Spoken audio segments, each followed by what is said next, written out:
You know, our republic was not made for spectators. It was made for participants. So you need to know what's going on, and then when we give you the action items, you need to take action. And this next topic is something we need to be praying about. You know what we say, pray, vote, stand. And when it comes to Israel, you know, we're continuing to monitor that situation as the pause in the fighting has been extended, as I mentioned at the top of the program, additional 2 days while negotiations for the release of more hostages held by Hamas continue.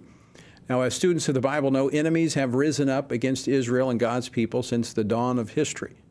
What does an understanding of Israel's history and biblical prophecy tell us about these modern attacks on the Holy Land? I mean, Jesus warned us, you know, don't be deceived, don't be surprised, these things would be happening. Well, join me now in studio to discuss this and more is Amir Tsarfati. He is the founder and president of Behold Israel. He's a noted speaker and author of many books, including the upcoming book, Discovering Daniel. Amir, welcome. Thank you, to Tony. Washington Watch. Good to see you. Good to be here.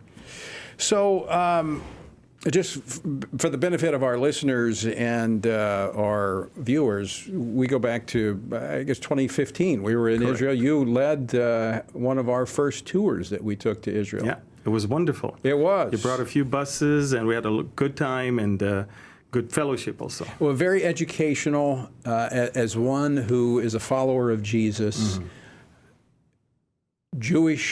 Jewish roots, you understand the country, you understand the geopolitical environment there. Let's just jump right into this, Amir.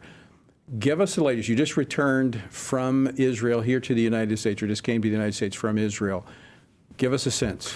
Well, we're a nation that is post-trauma. We just experienced a 1 day of Holocaust, unspeakable crimes against humanity that were performed by bloodthirsty people that have no regards to human life and have no intention to have any peace with us at all.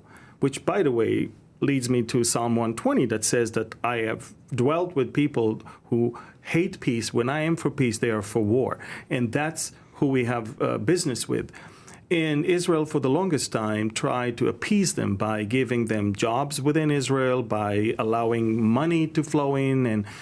But this monster, rose one morning and tried to devour us. It's beyond description. Yeah, I have no words. I mean, I've used this term. Correct me if you think I'm wrong, but it's demonic. I don't think a human to be someone who was created in the image of God. I don't see an ounce of the image of God in people that do stuff like that. Yeah. It is definitely it's almost under the control of something else. Absolutely. Because I was a police officer. I was in the military, but I've seen crime scenes. I've seen things, and what this.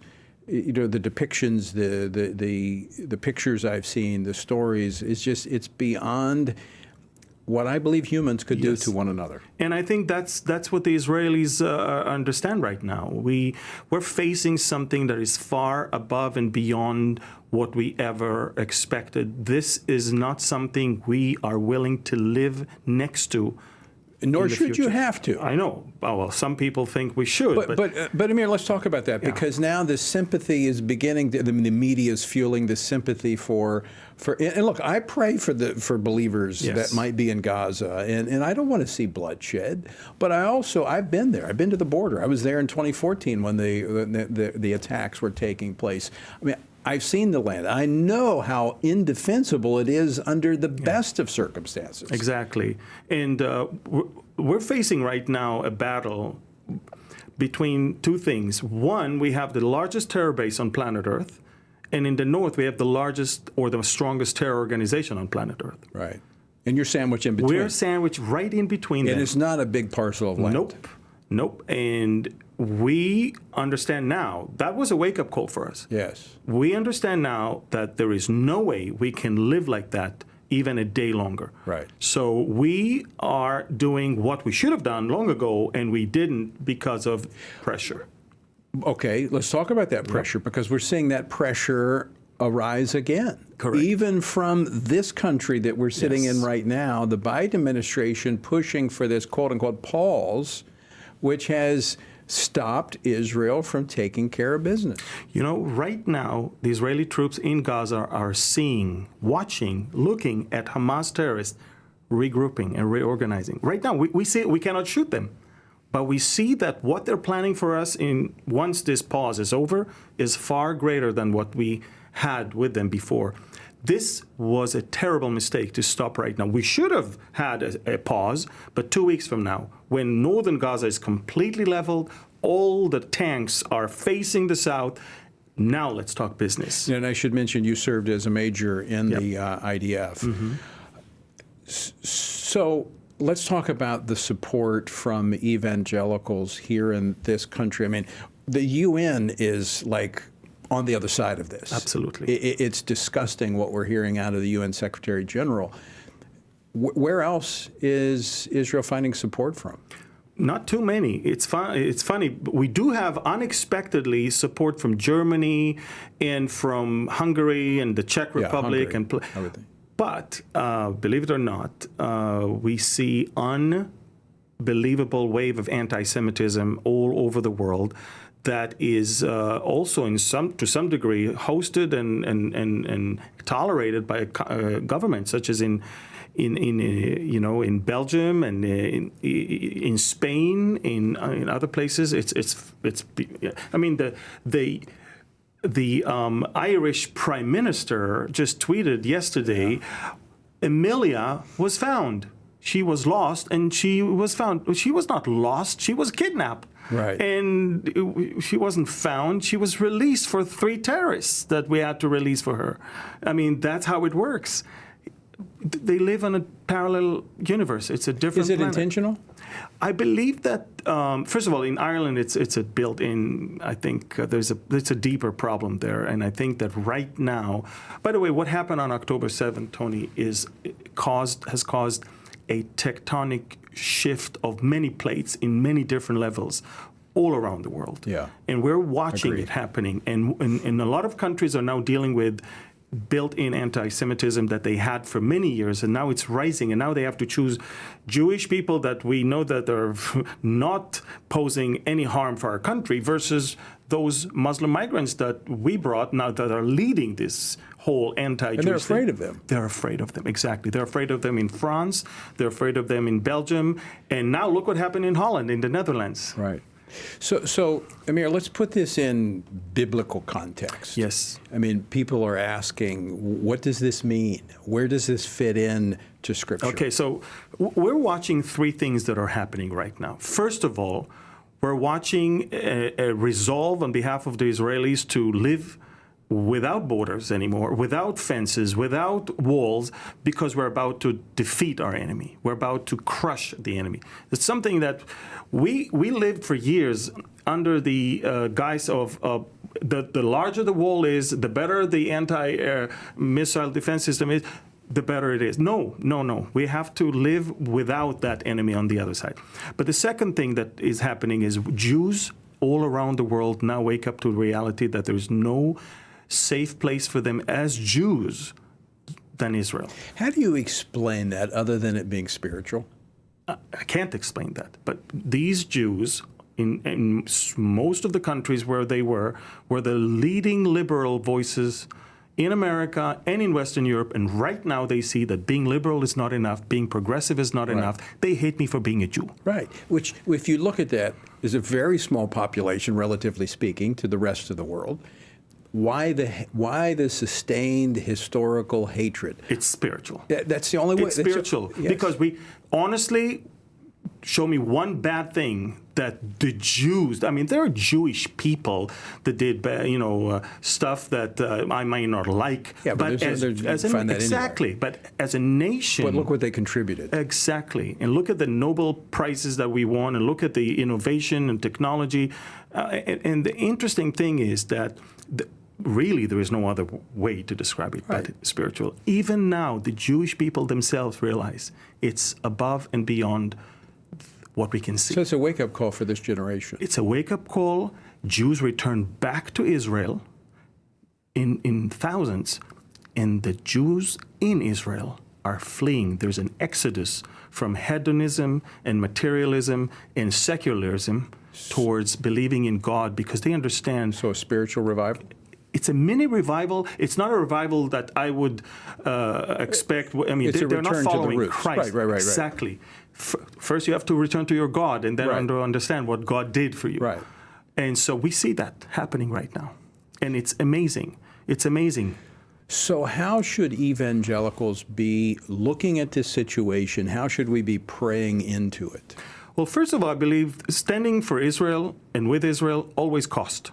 And if you're not willing to do that, there's a problem here.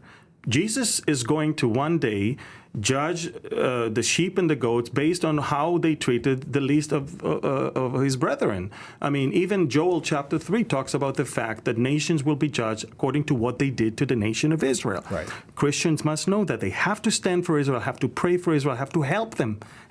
Literally help them. Right. That's the way it is. God is expecting that from them. But also I think that we need to pray that for many Jewish people that the veil will be lifted as they make their way to their God. See, I think this is that opportunity, not just for the Jewish people, but for the world to see. Yes. That, see, I'm believing and praying that God is going to do what he's done in the past for Israel. He's going to show himself mighty Absolutely. to save, and it will be beyond man's explanation. Yeah. Without pointing to God. I mean, that's the only way you can explain it. You point to God, which will be this revelation for those who have eyes to see. They'll be able to see it. Absolutely.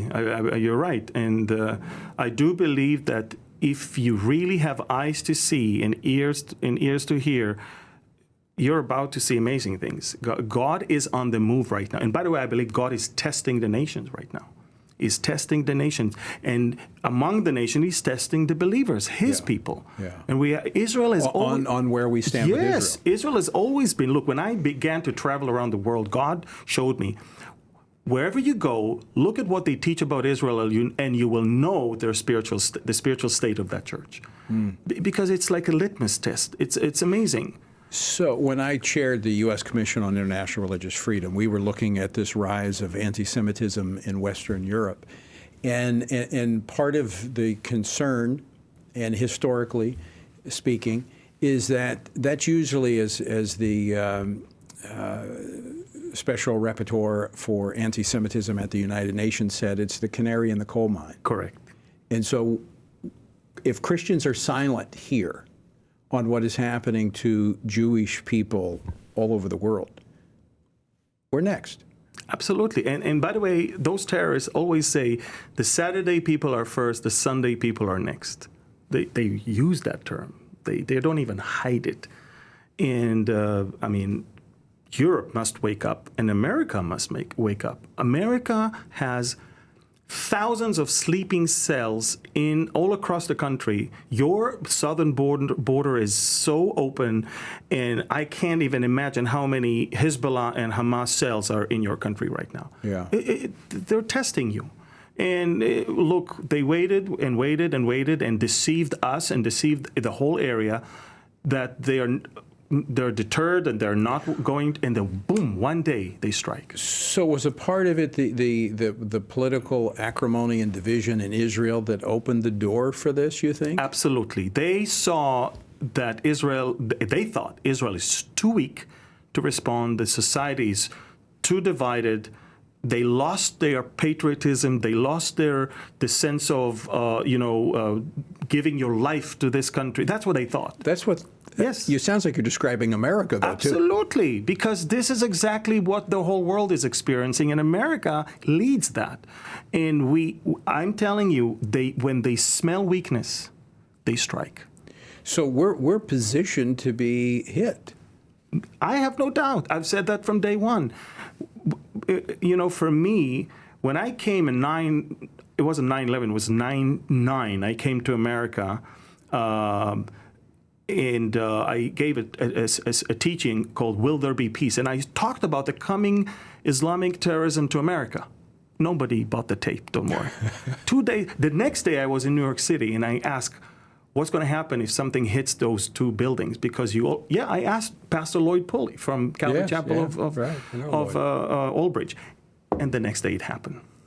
And because to me it was evident that they're just waiting for the right time to do it. If you have eyes, you can see. Absolutely. And I hope that Americans are going to wake up to understand that you are in a crisis right now, and you have to stand up, and you have to change this policy.